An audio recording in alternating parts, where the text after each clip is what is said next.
Going on, everybody, and welcome back to the Winner's Circle. It's your boy Cody here. We're back for an eviction episode.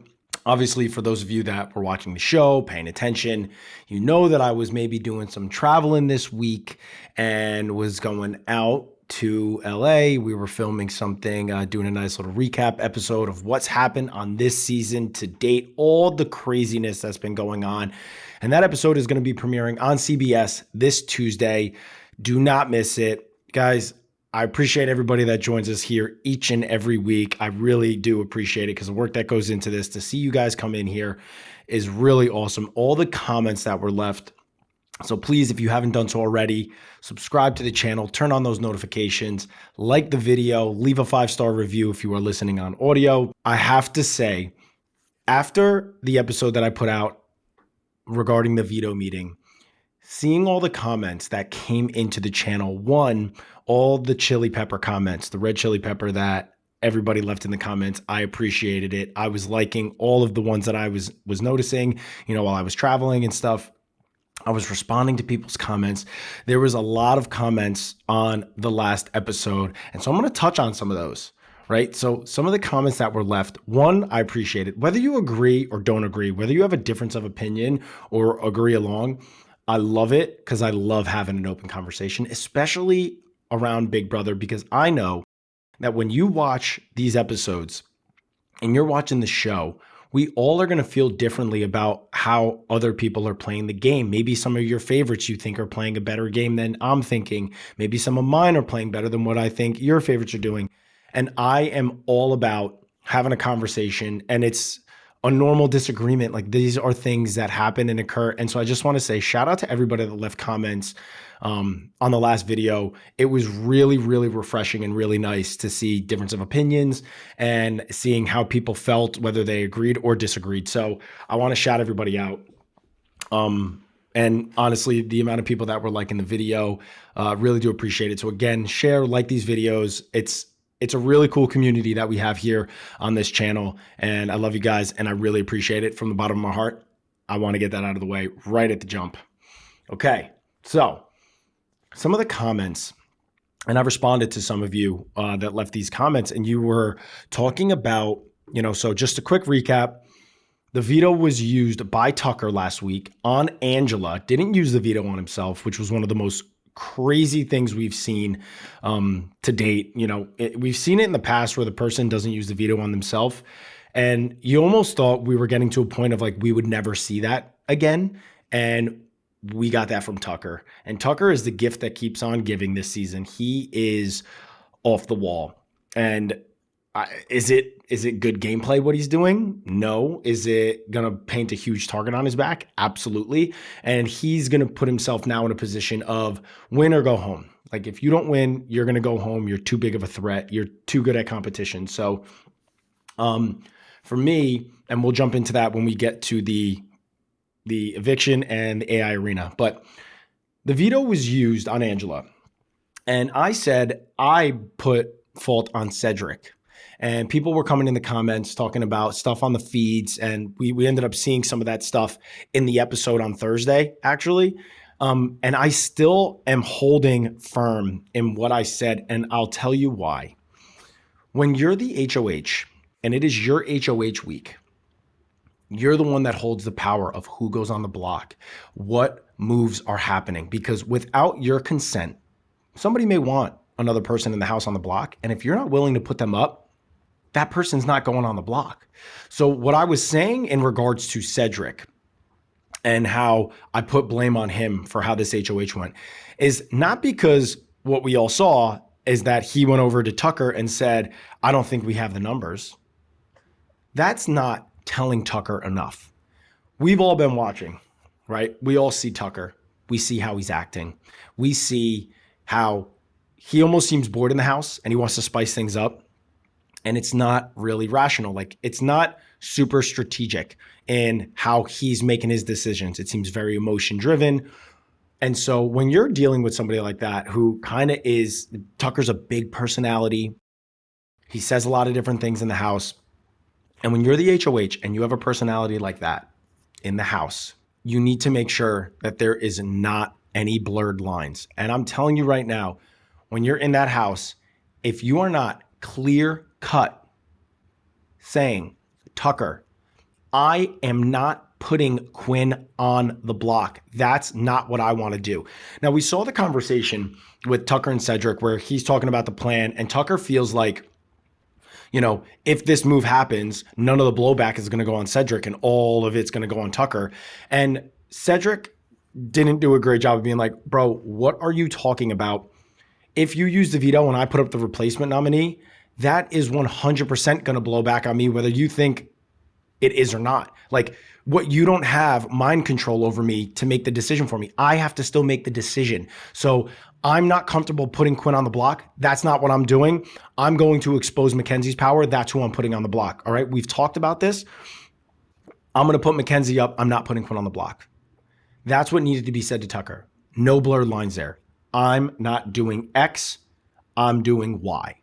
And so when I give my opinion on things, it's very clear how I'm saying I think Cedric should have handled the situation, because if I was in the house and when I was in the house, if there was something that, you know, somebody wanted to happen, I'll give you an example. On the All-Star season, Tyler wanted Danny on the block. I had a very good relationship with Tyler. I also had a very good relationship with Danny, much like Cedric does with Quinn.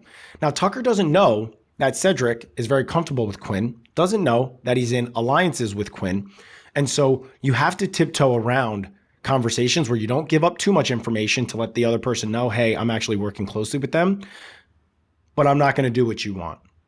And so Tyler was in a situation with me on the All-Star season, and Tyler really wanted Danny on the block. And we were seeing as a group different things that were happening where, yeah, could Danny going up and on the block been something that could be done? Yeah. But was that something that I was going to do? Never. Absolutely not. She was never going to go on the block when I was the HOH. And so I would very clearly say it to Tyler, Ty, I'm not doing it. That wouldn't be good for me. That would ruin a relationship that I have with her. If you want to do it, I'm behind you, all for it. If you do get the power and that's the route you want to go, I'm with you, bro. That could have been how Cedric had the conversation with Tucker. But hey, this is not happening in my HOH. And that's what did not happen. I don't see the side of it where you're like, oh, he told him, use it on yourself, bro. We don't have the numbers. It's like telling somebody that's thinking irrationally and being very sporadic, bro, I don't think we have the numbers. Thinking, Tucker's going to turn and go, I think we do. And he's going to still stick to the plan. So it's not a matter of thinking you have the numbers or not have the numbers. It's very matter of fact. I'm not using the veto. I'm not going to put Quinn up if you use the veto. On yourself, on Angela, on Kenny, I don't care. I'm not putting him on the block. And that's all I was saying. That's all I was saying. So I love it. I saw the comments. I was responding to some of you, but I really wanted to kind of get on here and start off with that. Because what we saw transpire was the blow up happen.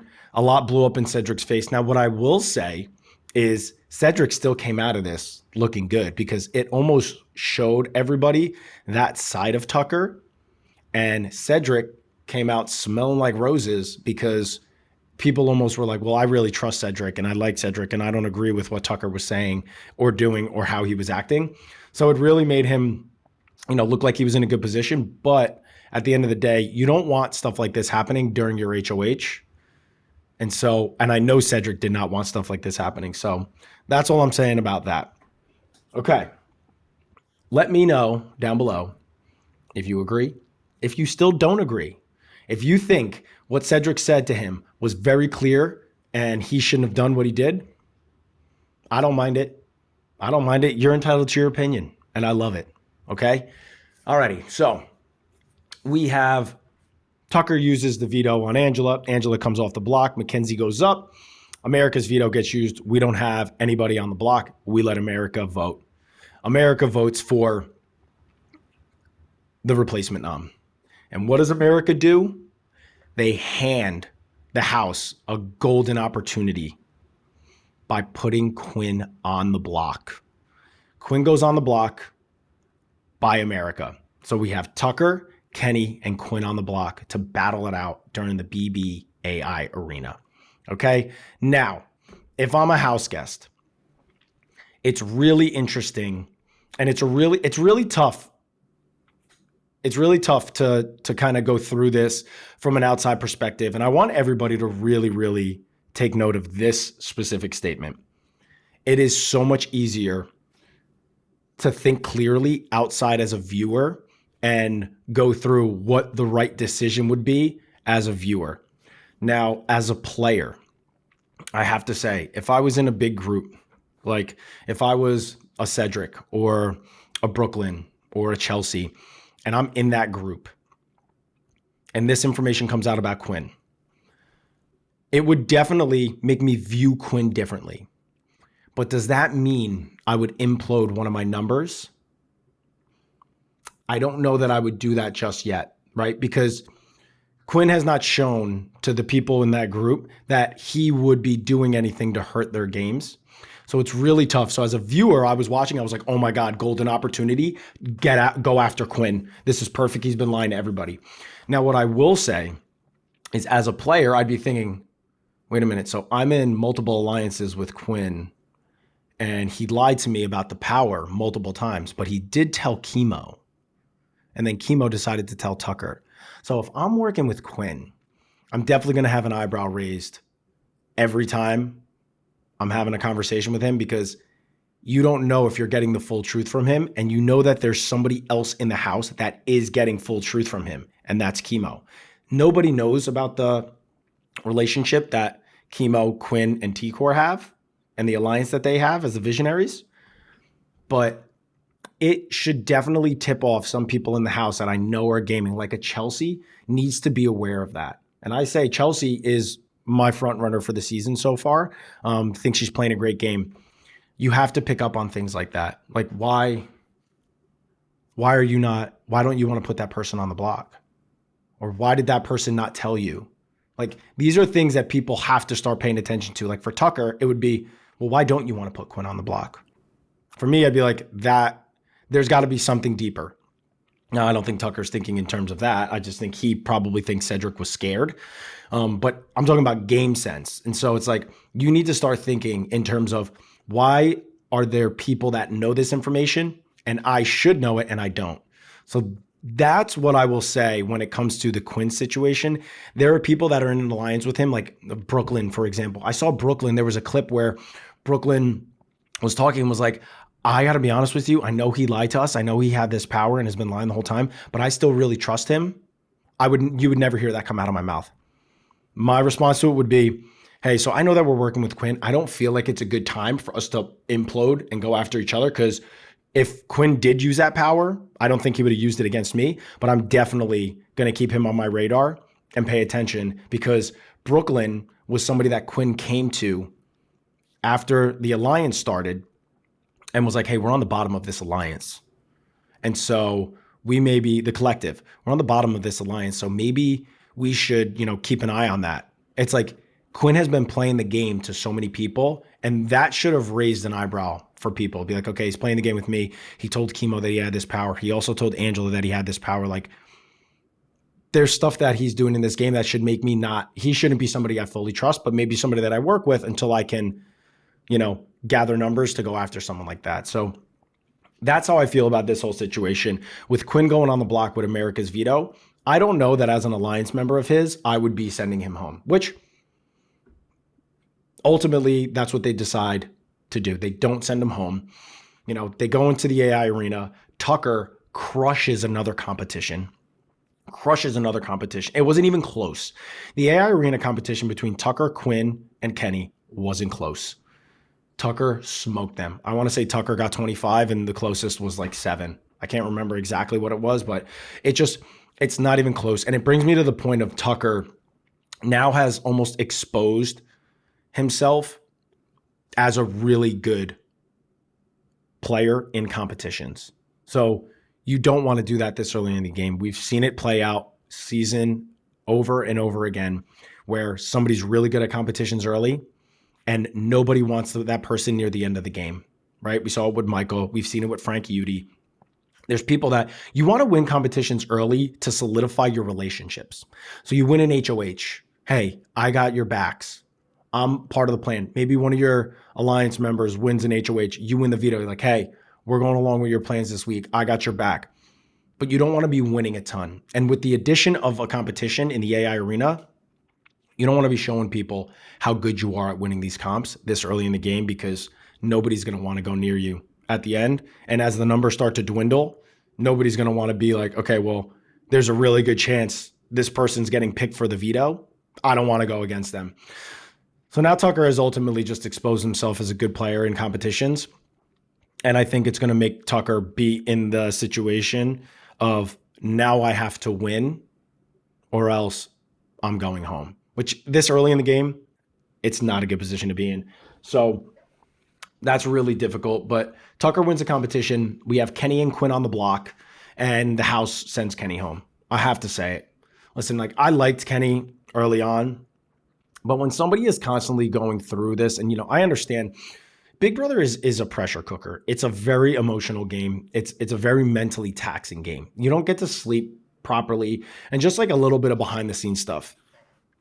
The lights in the Big Brother house, and for the people that watch the live feeds, I feel like they know this, but maybe for the viewers that are just watching the live shows, you don't really know this about about being in the house. The LED lights that are on you 24/7 when the lights are on are piercing to your eyes. Brutal. Now, depending on how often you get the backyard, can help, because if you have the backyard, now you're getting outside, you're getting some natural sunlight. But when you're in the house and you have those bright lights on all day long, it literally is burning your retinas. And so I remember going to sleep at night in the Big Brother house and finally putting something over my face, because one night I made the mistake of not doing it. And in the morning, when they blast the lights on and they play music to wake the house up, it literally is like somebody takes a fist and punches you in the back of your eyes. That's how piercing the lights are there. And so going to bed, your eyes are like throbbing. Your head is racing at 100 miles an hour. So you're not sleeping well. You miss your family. If you're on the outskirts like Kenny was, you're having a really tough time. And so it was time for Kenny to go. It was definitely time for Kenny to go. Like, I think Kenny liked competing, but there's a whole different element of the game that you need to do in order to kind of push through. And honestly, the craziest thing is watching that situation and see how Kenny kind of caved, gave me like a view of someone who has recently won the game in Taylor, because Taylor was also in that position early on. Everybody was targeting her. Everybody wanted her out of the house. Somehow it kind of went her way. She was on the block. She stayed. And she was ostracized a lot, and people were coming after her. Like, we saw blow-ups happen her way, and she just never folded. She never caved. She never was like, I missed the outside.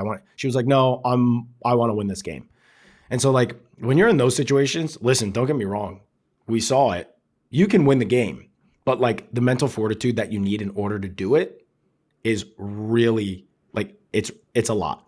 It's a lot. So I think it was time for Kenny. The week played out. I'm not going to do any spoilers for what we're going to see in the episode tonight, but I'm going to have this episode out before Sunday night's episode. I'm recording here on Sunday, but I just wanted to come in here, recap.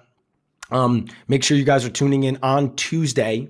We're going to be going through Taylor, Jag, and myself are recapping what we've seen to date in the Big Brother house this chaotic season. We weigh in on this.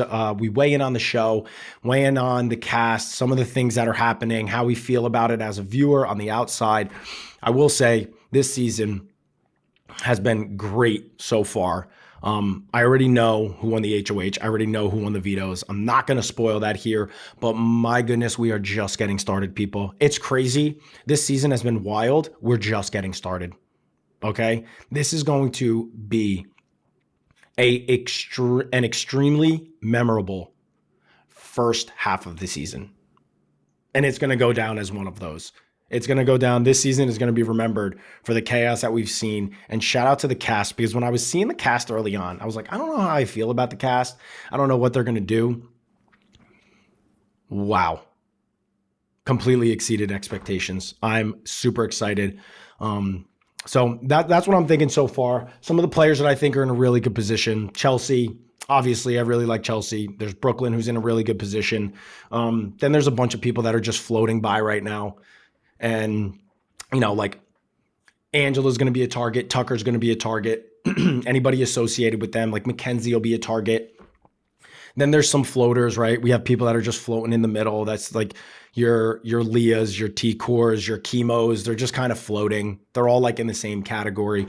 You have people that know the game like Joseph, but he's just in the middle right now. You have Cam, who's he's just floating by right now, just hoping that nobody targets him because he's an athletic build guy. And then you have people that are like actively working in the game. Like I say, Joseph is kind of in the middle. I think Joseph is going to be somebody that ends up trying to make some moves because he's noticing things that I'm seeing on the feeds. He's talking to Quinn. Quinn's a mover and shaker in this house.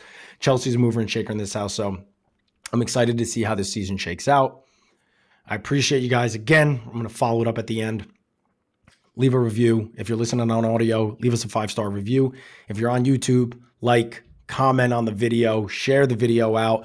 I appreciate you guys. We're not going to do any end of the video comment this time. For those of you that made it, I was blown away with how many people left the red chili pepper for the season that has been on fuego so far. So I appreciate you guys.